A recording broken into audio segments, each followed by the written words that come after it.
Bank স্টেটমেন্টে যেই দুর্নীতিগুলা হচ্ছে বাংলাদেশে আমরা বিভিন্নভাবে ম্যানেজ করে আমরা শো করছি, এগুলার সুযোগ সুবিধা আগের থেকে অনেকটা কমে যাবে বা একদম সমূলে বন্ধ হয়ে যাবে। Welcome to special one Japan education. জাপানে যারা অক্টোবর 2026 সেশনে এপ্রিল করতে পারেননি তাদের জন্য এপ্রিল 2027 সেশনে একটা সুযোগ রয়েছে। তাহলে আর দেরি না করে স্টুডেন্ট ভিসাতে খুব দ্রুত যাতে এপ্রিলে 2027 সেশনে আমরা পূর্ব প্রস্তুতি নিতে পারি সেই বিষয় নিয়ে আজকে আমি আলোচনা করব। যারা এপ্রিল 2027 সেশনে অ্যাপ্লিকেশন করতে যাচ্ছেন এবং যারা N5 কমপ্লিট করে ফেলছেন এবং এখনও N5 কমপ্লিট করা হয়নি তারা দ্রুত আমাদের সাথে যোগাযোগ করবেন।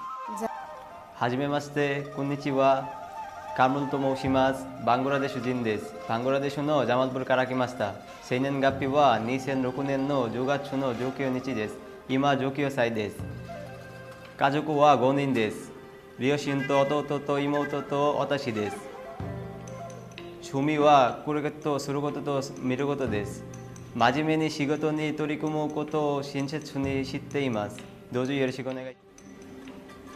আজকে আমাদের মাঝে উপস্থিত আছে আমাদের দুইজন এগ্রিকালচার স্কিল টেস্ট পাস করা শিক্ষার্থী। প্রথমে আছে হচ্ছে কামরুল, তারপরে আছে হচ্ছে সিয়াম। তো কামরুল, আপনার কাছে আমার কিছু প্রশ্ন আছে। প্রথম প্রশ্ন হচ্ছে, আপনি এগ্রিকালচার স্কিল টেস্ট কেন দিলেন? এগ্রিকালচার দিয়েছি আমি মূলত যে ড্রাইভিং ক্যাটাগরিতে যেতে চাই, কিন্তু ব্যাকআপ অপশন হিসেবে এগ্রিকালচারে দিয়ে রাখলাম, যেটাই সুবিধা হবে ওইটাই আর কি বেছে নিব। বুঝতে পেরেছি যে আপনি ড্রাইভিং ক্যাটাগরিতে যেতে চান, কিন্তু তার পাশাপাশি আরেকটা বাড়তি স্কিল টেস্ট হিসেবে এগ্রিকালচারকে দিয়ে রেখেছেন। জি। আচ্ছা, আপনার কি পূর্বে এগ্রিকালচার ফিল্ডে জব করার অভিজ্ঞতা আছে? না, তেমন নাই, তবে দেখেছি আর কি। বুঝতে পারছি।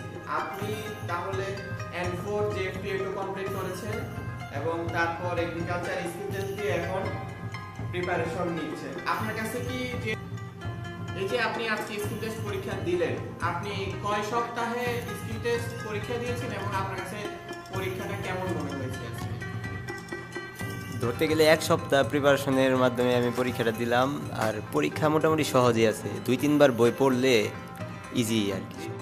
বন্ধুরা, আমরা যদি নতুন যে বাংলাদেশ ব্যাংকের যে নীতিমালা নির্দেশনা রয়েছে সেই অনুযায়ী সামনে যে ব্যাংক স্টেটমেন্টের নিয়মগুলো আসবে, সেটাতে আমরা এখনই বলতে পারি যে যদিও এখনও আমাদের সামনে আসে নাই, তবে আমরা অনুমান করে যদিও বলি, সেক্ষেত্রে কিউআর কোড স্ক্যান করে যে কোনো একটা লিঙ্কের মাধ্যমে সরাসরি ওই স্টেটমেন্টটা ব্যাংকের ওয়েবসাইট থেকে ভেরিফাই করার সিস্টেম আসবে, অথবা কিউআর কোড স্ক্যান করে ব্যাংকের যে ইনফরমেশনগুলো সেগুলো ক্লিয়ারভাবে দেখা যাবে। যতটুকু আমরা জানি, স্টেটমেন্ট অনুযায়ী বাংলাদেশ ব্যাংকের last closing balance, starting balance এবং কমপ্লিট যে অ্যামাউন্টগুলো দেখানো হয় ওগুলো মেনশন করা থাকবে।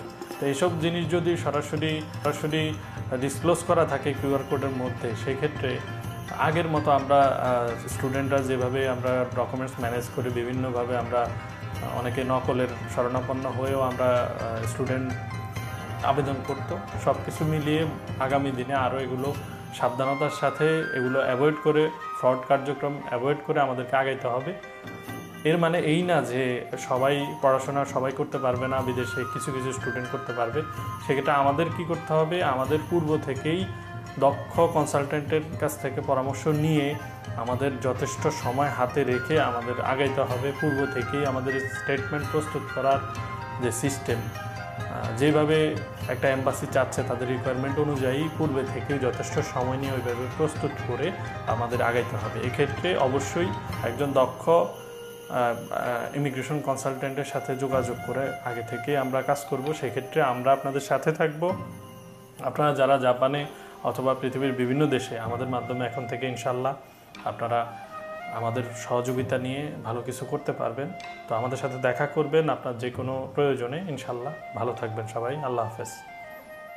এখনও N5 কমপ্লিট করেনি তারা আমাদের সাথে যোগাযোগ করুন। আমরা N5 ভর্তি কোর্সে 20% করে ডিসকাউন্ট দিচ্ছি এবং এ যাবৎকালীন স্টুডেন্ট ভিসাতে আমরা সর্বোচ্চ ডিসকাউন্টের মাধ্যমে যারা স্টুডেন্টরা খুব দ্রুত তাদের স্বপ্ন পূরণ করতে পারে সেজন্য আমরা এই ডিসকাউন্টের ব্যবস্থা করেছি। তাহলে